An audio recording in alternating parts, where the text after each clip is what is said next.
All right, music fans, welcome back. Harmless me here talking about real music in real time for a couple of real people out there just like you and just like me. All right, so I don't know, a year or two ago, this shows up in the mail. This is the Rich Rath Project 313. And this is basically the band that backed up and helped Gary Richrath when he was still alive.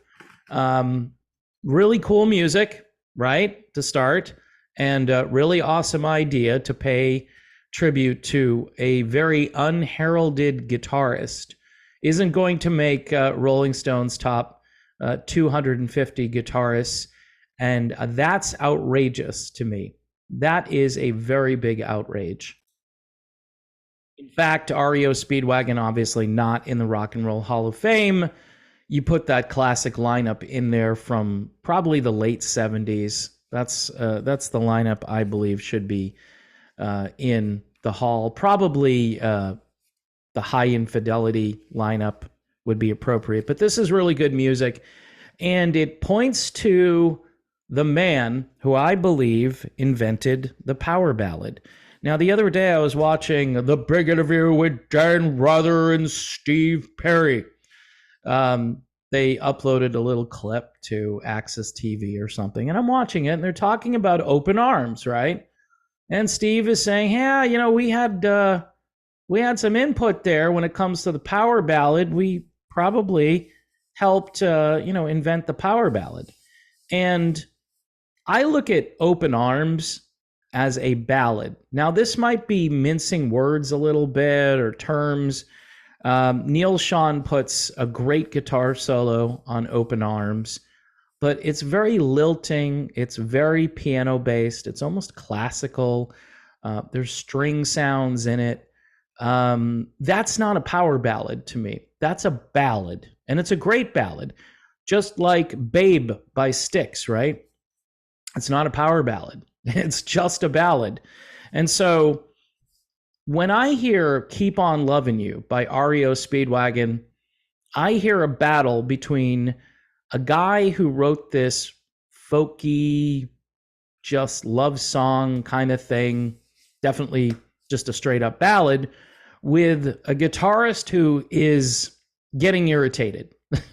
And I think Kevin Cronin actually tells a story that he plays this song for Gary, and Gary comes in there and starts playing these dirty guitar riffs over it. And this is when the power ballad was born, with some apologies to Love Hurts by Nazareth, which I think is kind of a prototype of this, but they're covering a song from the 60s, Nazareth, and they're putting their spin on it. And it was a great cover because it totally took the song out of its 1960s pop ballad feel and moved it into a different place, which again, very creative.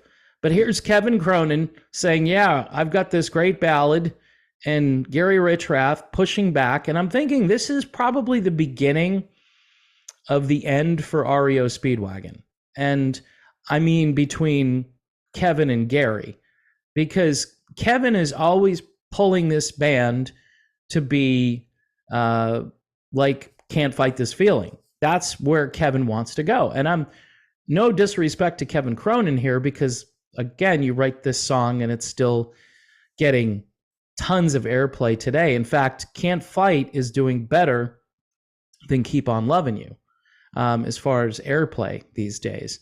But when people talk about ballads and power ballads, I think Gary Richrath, not knowing what he was actually doing at the time, ends up inventing the power ballad by playing these big guitar riffs. You listen to Keep On Loving You, it's not a soft rock song. It's a slow song, but all of the guitar parts in there and the level of volume after he starts playing those riffs at the beginning, where he's immediately just telling everybody, no, yeah, it's a slow song.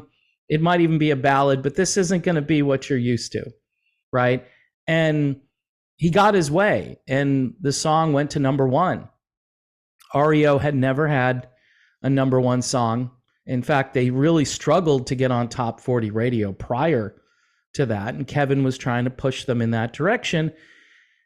And you know what? I'm kind of a fan of the 70s REO right up until maybe Good Trouble. That's where I like them the most. And yeah, you can't argue with the success of Wheels Are Turning, which is the album with Can't Fight This Feeling. And they had some moments after that. But I think what happened after that was they were catering to this top 40 sound that they had established by 1984, and they weren't really trying to be a rock and roll band like they used to.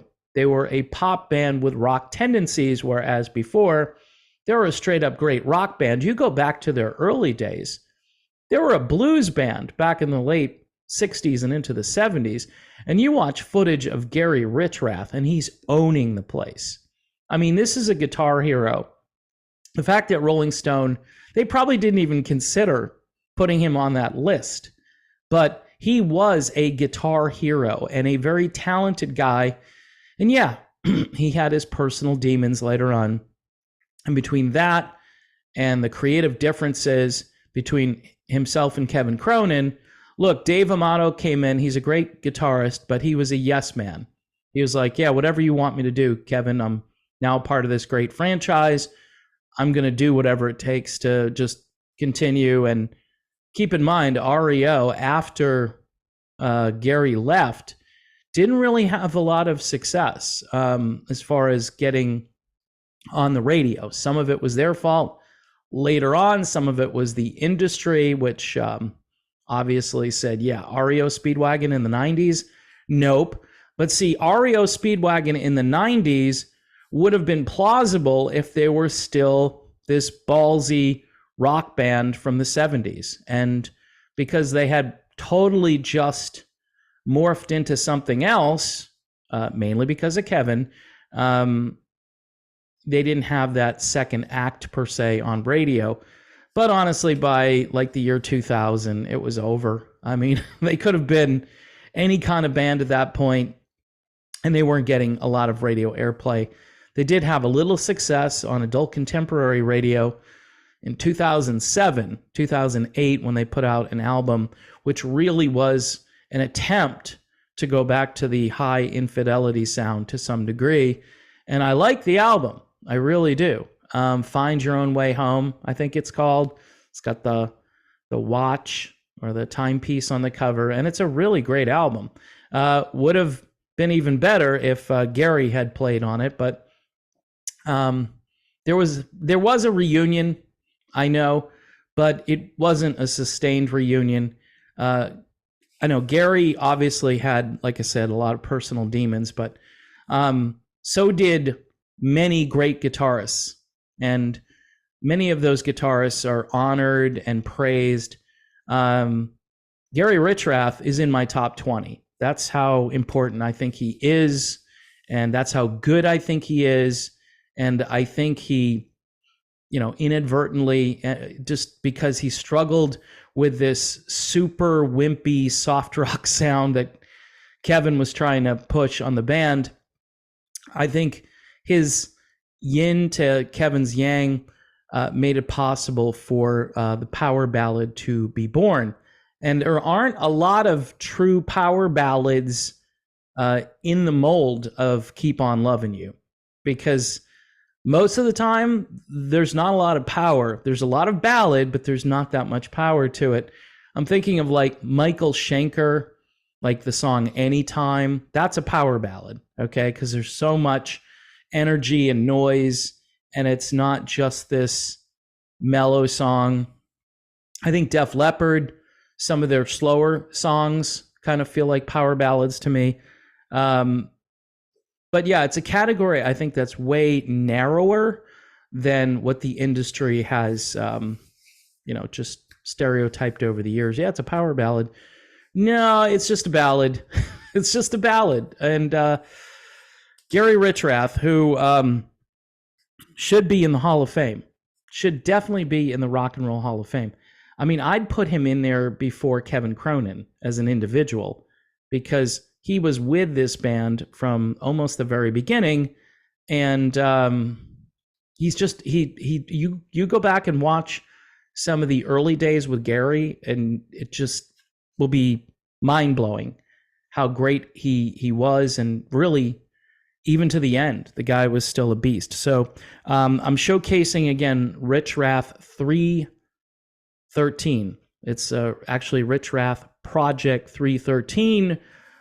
These are the guys who hung out with Gary and are trying to keep his legacy alive. I know there are chat rooms and Gary groups out there trying to help people remember how great he was. I'm doing my small part here on my humble, meager little channel. Again, go listen to some old REO. Go crank up. If you haven't heard their early albums, it'll blow your mind, because they sound nothing like what they created in the 80s. And I know most of us grew up, hey, look, High Infidelity, I wore that thing out. Whatever it was, the cassette, I wore it out. And so I get it. And Good Trouble, which is the follow-up. A lot of people forgot about Good Trouble, but it is some good trouble. You know what I'm saying? So go listen to it, because Gary is still being Gary. By the time you get to Wheels Are Turning, they've turned his volume down. That's what they did. The wheel turned the wrong way. In any event, folks, thanks for watching. Thanks for supporting the channel. Going through the revenue apocalypse is a lot of fun, but it's made a little better by the fact that patrons have stepped up. We got new patrons yesterday. So God bless you guys. Thanks for helping me out. And don't forget Modern Retro Radio as well. ModernRetroFM.com, playing all the music that all the other radio stations in terrestrial radio world refuse to touch. So there you have it, folks. See you soon.